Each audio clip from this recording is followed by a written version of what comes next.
Is this the most dangerous the Baylor football offense has been in nearly a decade?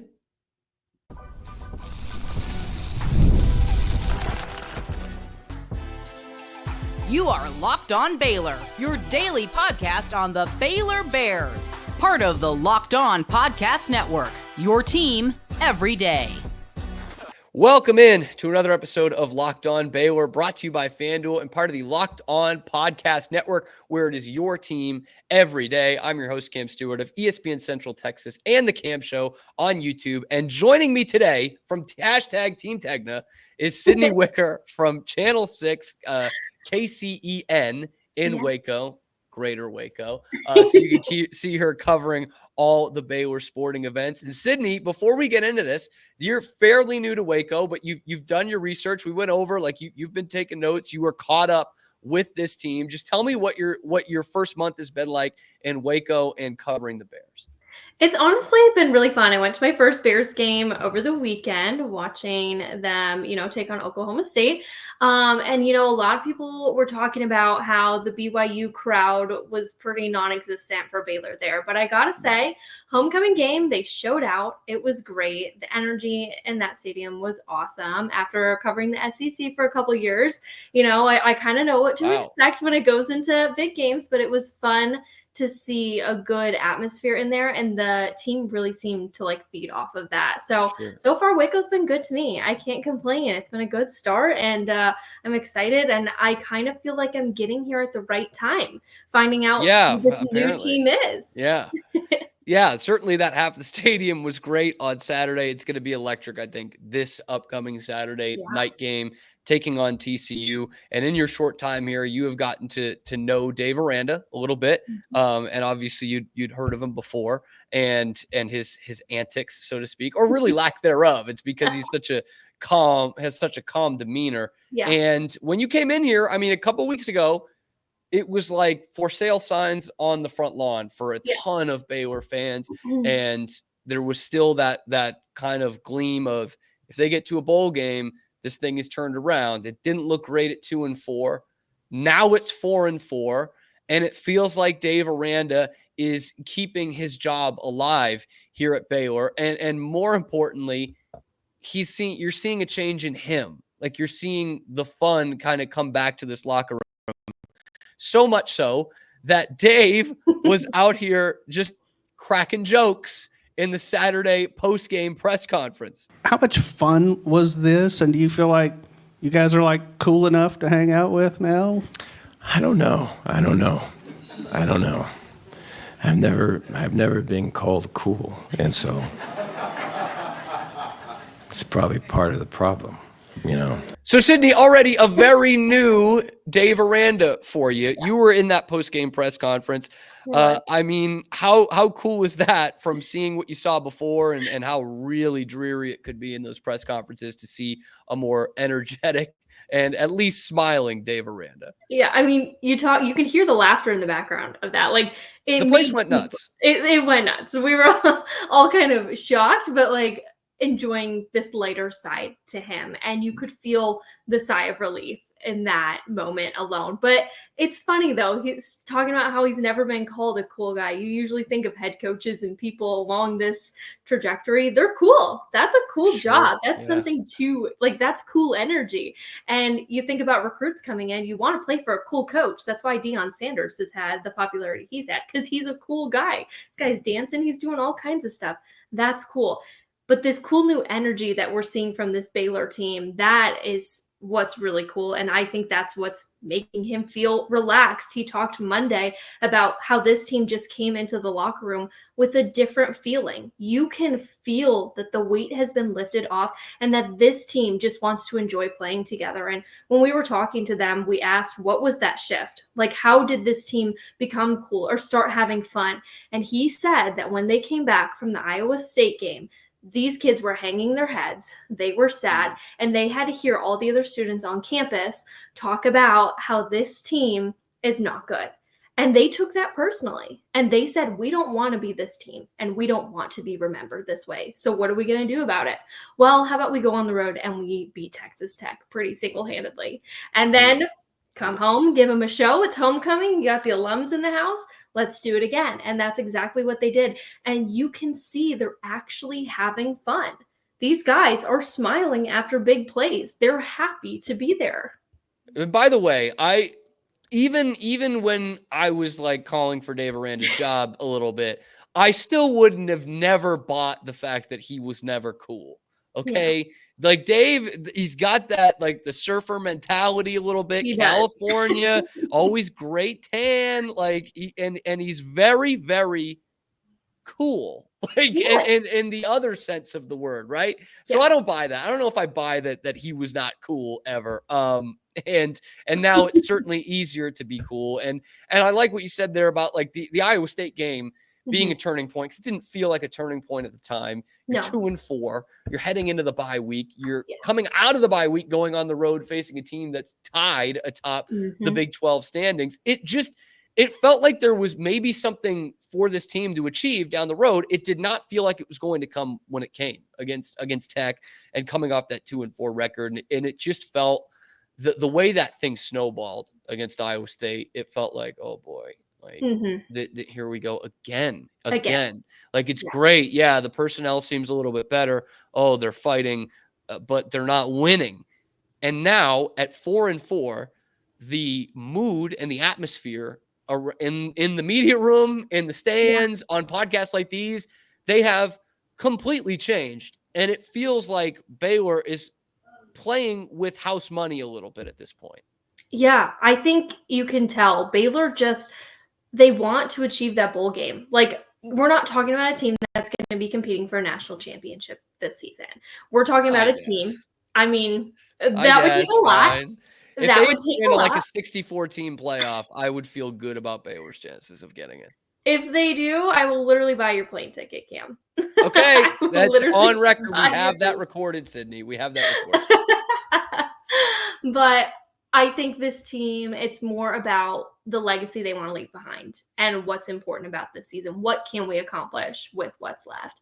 And that seems to have really stuck with them. And I think almost at that point, you kind of are like, screw it. Let's just have fun. And I think they've gotten to that point, and that's what they've been doing. And you can see that a lot from guys like Dawson Pendergrass, even from Sawyer. His energy the last 2 weeks has been contagious. And that's also something that Coach Aranda has talked about. This offense is capable of so many things. And the feeling and the momentum that they're able to create off of that bleeds into the whole team. And that's something that really matters. I think, too, something that Coach talked about last week is just how big of a staple Josh has been. He threw down his helmet after practice during the bye week after the Iowa State game.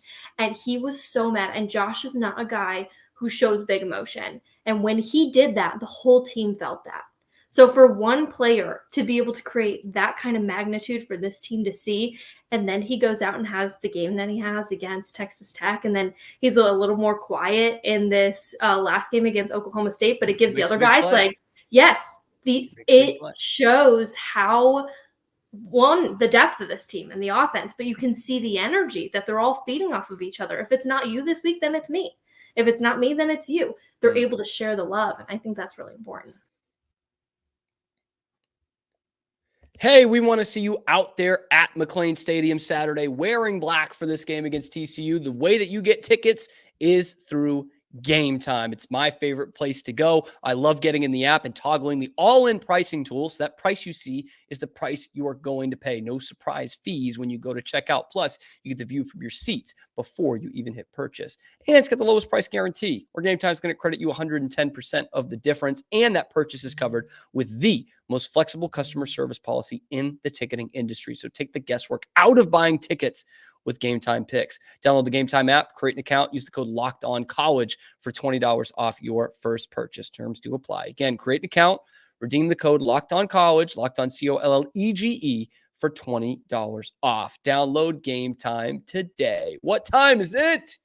Gametime. Ooh.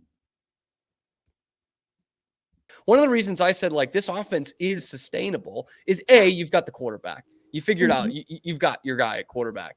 And B, it's like everyone is sort of buying into their roles in real time. Last week running game, it was Bryson Washington's game. This past week, it was Dawson Pendergrass. And if it's not you, it's me, always we, whatever Nikki Collins' team says. And to go back to the point about Josh Cameron, has one catch in the game, but it's a really important catch. It's the drive that puts the game away. It's third down. He gets open and makes a play. So it's like he's not pouting because he didn't get 10 catches or 3 touchdowns. He went out there when his number was called and he makes a big play. Ashton Hawkins is quiet for most of the game. When his number is called, he makes like the play of the game. That's what I'm loving about this Baylor offense specifically right now is it's sustainable because guys keep stepping up. And Dave Aranda does love the depth of this team. And this was kind of talking about Dawson's performance on Saturday. But here's what Dave Aranda said about the depth that his offense now has. Yeah, I think you're seeing it. I think the big plays is for sure there, but then the tempo and the run game. And so just the skill that's out there, whether it's Trigg or Ashton, both of those guys had some pretty big catches, and Hal for sure, right? And then then you got Monterey still out there. And so when all those guys are out there, right, and you have to, as defenders, you have to put numbers to that. And once you do that, it lessens the numbers in the box. So the run game is explosive. It's not just a 4-yard gain like we saw with Dawson. It can be much more than that. And so I think they fully recognize that now. I think they see that, that's just one move away. That's one arm tackle away. Our blockers know that. That's one extra effort away, right? That's one correct ID away from something breaking. And all that's contagious when it's that way. We're in that space right now. He even mentions Michael Trigg in there, who makes a big play on the first play of the game and gets shut out after that. But he's out there, he's making his blocks, and everyone had a role to play in a win like this. And I think that kind of versatility, Sydney, is something they did not have certainly last year, maybe not even the year before, and we're struggling with the beginning part of this season that's coming together now. It's almost like that next man mentality really seemed to make an impact on them. They know, okay, if I'm not going to be able to make that play, then my guy's going to do that, and they're trusting in that process. It's not just about being able to do it, it's knowing that your teammate can do it in those moments, which is so important. I don't know if you played sports. I played soccer my whole life. Played is a strong. I was on some teams. I got a uniform. Yeah. That counts. To my parents, it counted. To my parents, it absolutely counted. But you know how important that chemistry is. And I think it's been a little lost for this team. And now they've found it. They trust each other. And it seems like maybe that was just needed in the growth of Sawyer and getting familiar with his guys and having them trust him that he is the quarterback who can get the job done. But it does seem like this trust has really, really bonded them. And by the way, if you want to see a football team that doesn't have that trust right now and it's not working out, just look at the team they just played on Saturday. Yep. And it's a snowball effect that is getting worse at Oklahoma State. And I mentioned one of these on the show yesterday, but Travis Roeder of Sikkim had a couple of his plays from the review afterwards. And he points out, like, here's where an Oklahoma State player does not trust his teammate defensively, and it leads to a big hole. And obviously Dawson Pendergrass is running through a bunch of those holes. I mean, can we just talk about that alone? Please. How? Yes, please. Because it was awesome. Watching that live, I was just like, he has like 4 guys on his back and he breaks free. First of all, the strength. Second of all, the speed and the ability to do that.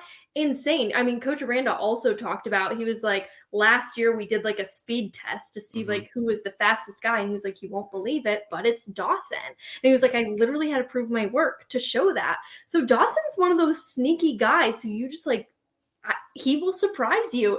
And gosh, in that moment, that has to be one of the best plays and touchdowns I've ever seen. And his celebration alone afterwards, he was so excited. That was truly electrifying. But holy moly. You see Dawson Pendergrass out there. Of course, he still looks like an athlete, but you see a guy that looks like that and you're like, yeah, he's not going to juke out the entire defense. But I think at one point or another, Dave called it a body count. I don't think that's what we should necessarily call it. for other reasons. But it felt like he had a body This count is why of he's the not guys on cool, by the way. Probably. This is Probably. why. He's Dave, not hip. We should say he's not hip and on the lingo. Cool, but maybe not hip. I think we need to get him like someone from Urban Dictionary to be with him at all times to make sure he's media trained for that. But all that to say, like Dawson Pendergrass had something of a body count in terms of the defense and how many guys he made miss. I mean, there was one move actually earlier in the game where he gets out in the open field. I think it was that drive where he had 2 carries for 87 yards, where he's one-on-one with a safety, which is never easy for a safety. But again, it's not like he's facing RG3. He's facing Dawson Pendergrass, and Dawson just whoop right around him like it was nothing. And it was Dawson this week. It was Bryson Washington last week. It was also Josh Cameron last week. It was Sawyer Robertson last week. It was a bunch of guys. But it feels like earlier in the season, it was like 1 step forward, 2 steps back. You know, they tried the Richard Reese thing. They tried Bryson Washington coming back from an injury. It wasn't a great start. That he has a good game against Air Force, and he has a couple of down games. Dawson Pendergrass was in there. Michael Trigg is the feature guy, and then he's only getting 1 catch.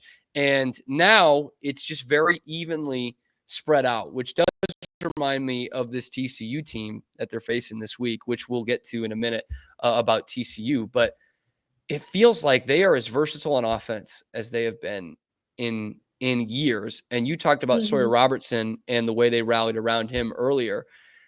It feels like decades ago that DeQuan Finn was the quarterback of this team, and a guy we were all excited about. I was very excited about, but it feels like that's so far in the rearview mirror now. It does. I mean, even my first week here, we were asking for injury updates on him, and I don't know the last time his name has been mentioned in the room. Like, by the way, Sawyer sits out a play, and it's Nate Bennett that goes out there. Yeah.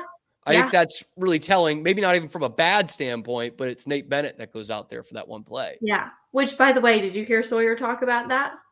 No. Oh, it was quite funny. So everybody was when he gets the wind he's knocked like, out I of him. literally just got the wind knocked out of me, and I needed to lay there for a second. like, I was like, okay, you're one of us. We Need to lay down for a bit. To lay down for a bit. Meanwhile, I have my press box medical degree up there saying, well, he might have just gotten the wind knocked out of him.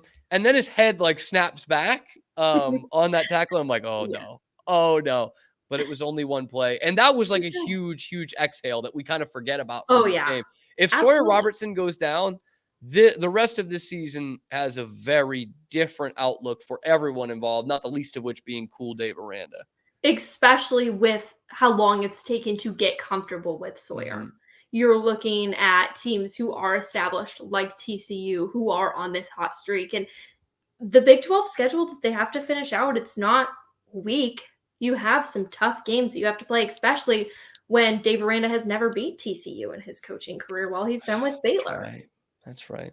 They've also never won in Morgantown ever. Baylor has never, ever won in Morgantown. We got a text from Ben, by the way, just in the middle of this on our group chat to organize these shows. But so I was just like, wait, Sydney was on this, but it said TU and Sydney. But let's look at TCU a little bit. Because you mentioned the back half of that schedule. West Virginia's just fired their defensive coordinator. That's a game, again, in Morgantown. Not an easy place to play, especially for Baylor. Houston at Houston. It's one you can't overlook, but that's a good way to put it. Yeah. And then Kansas at home, who is going to want to play some sort of spoiler by the end of the season. Like they've got a group that was picked to potentially win this conference at the beginning of the year. So they're one that's going to be a little bit PO'd when coming into that game at the end of November. And hopefully for the Bears, they will have locked up bowl eligibility by then, which is not something I thought we would have been saying a few weeks ago. But let's focus on the game at hand. Yeah. Let's look at TCU and how important this game is. Let's do that coming up next on Locked On Baylor. All right, Sydney Wicker, Channel 6, KCEN, covering the Bears. Baylor, TCU, Saturday night, McLean Stadium, blackout. Let me just ask you this, and there's no wrong answer here, Sydney, okay? Because we know how niche this is. So you're a big-time college football fan, have been for a long time. And look, it's not Michigan, Ohio State. It's not Army, Navy. It's not Texas OU. Had you heard of anything Baylor TCU before you got here? I honestly cannot say I did. It's okay. That's I okay. have covered Alabama Auburn and the Also a Egg Bowl decent Mississippi State Ole Miss, and I have not missed the Michigan Ohio State game at the Big House in my entire life. So I have overlooked that one in my time so far. So you know college football rivalries. Oh, Is what I you're trying know to say. rivalries, Yes. and I know how heated those get, and that's Right. why they're my favorite. And I think when you look into the history of this, because I know you've done your research on this team, which is what we need in the end, Sydney. But when you look at the background of this, there is so much symmetry between these two programs, between these two schools for a long, long time. And when I tell you we do not like each other, and I'm including myself in that as an alum, they really do not like each other. And back in the day, it was Art Briles, Gary Patterson, and they hated each other, like could not stand each other. And flash forward 10 years, it was kind of their own 10-year war, but for only like 7. Flash forward to now, 10 years after that 61-58 game. And Gary Patterson, his most recent coaching job was on the Baylor football staff. Art Briles is not invited to the reunion, understandably, from Baylor's standpoint. And his son, who is the kind of quasi-OC in 14, Philip Montgomery was still there, is now the OC for TCU. There's a whole lot of overlap here. And they wanted to run Kendall out of town last year with that TCU offense. But it has certainly turned around with Josh Hoover and another team that's pretty hot as well. But this Frog offense, Sydney, they could put up the points. Well, I kind of liked what you were saying a little bit just about. Thank you, by the way. Yes, I like that. Great stuff. You're on a roll there. I hate to interject. Appreciate it. That was cool. Coach Aranda would call that cool, I would say. Cheers to you, Dave. I think you're cool sometimes. But just knowing the parallels of these two teams this season, I think is something to point out. TCU, they've had their bumps, and they have not looked like the best team in a lot of games. But I think when you point out the confidence of this Baylor team, that's something that they've noticed. And I think that's something that's on their radar. Because when I was covering Ole Miss, when they made it to the College World Series, they always kept saying, don't let the Rebs get hot. And look what happens when you do. Well, right now the Bears are hot. So how do you stop momentum? That's got to be the toughest challenge for TCU is you can prepare for everything on paper when it comes to those X's and O's, the different routes you want to try to protect. But at the end of the day, how do you stop that momentum, especially when they're having a blackout night game at their home turf? That's tough to come into. But I think the biggest thing for that Baylor defense is just going to be forcing turnovers. That's something they obviously want to avoid, but it's something that they've done repetitively. They had 2 interceptions last week, and their quarterback got sacked 3 times. Yeah. So if you put that pressure on, you're going to be able to cause a lot of chaos. They're especially late. Yeah, this TCU team, they can put up the points when they have the football. Sounds like an oxymoron, but I swear it's true. And they do give up the football a lot. By the way, that Ole Miss team, they really needed that 2022 College World Series after that unfortunate Sugar Bowl they had in January 1st of that year. Thanks for the reminder. I've got it behind me somewhere all the time. It's crooked. So looking at that, TCU, obviously, tremendous offense, have not held up their end of the bargain on the defensive side of the ball. And like Baylor, or I should say unlike Baylor, it's kind of been that way the whole year. Whereas Baylor has kind of flip-flopped. They did not have the great offense to start. Defense looked like that was going to be the way they were going to win games. It kind of flip-flopped. And now it's somewhere in between, which we like to call complementary football, which Baylor has not had in a long time, but have certainly had the last few weeks. So in order for Baylor to come out of here with 3 wins on the bounce, get above 500 for the first time since God knows when, I think it was it's too long. That was a couple years ago. For Baylor to do that and get their second win against TCU in a decade, what is like the key to the game for you, Sydney, for a Baylor victory? That's a tough one. I would say to get the job done, you're going to have to stay flashy on offense.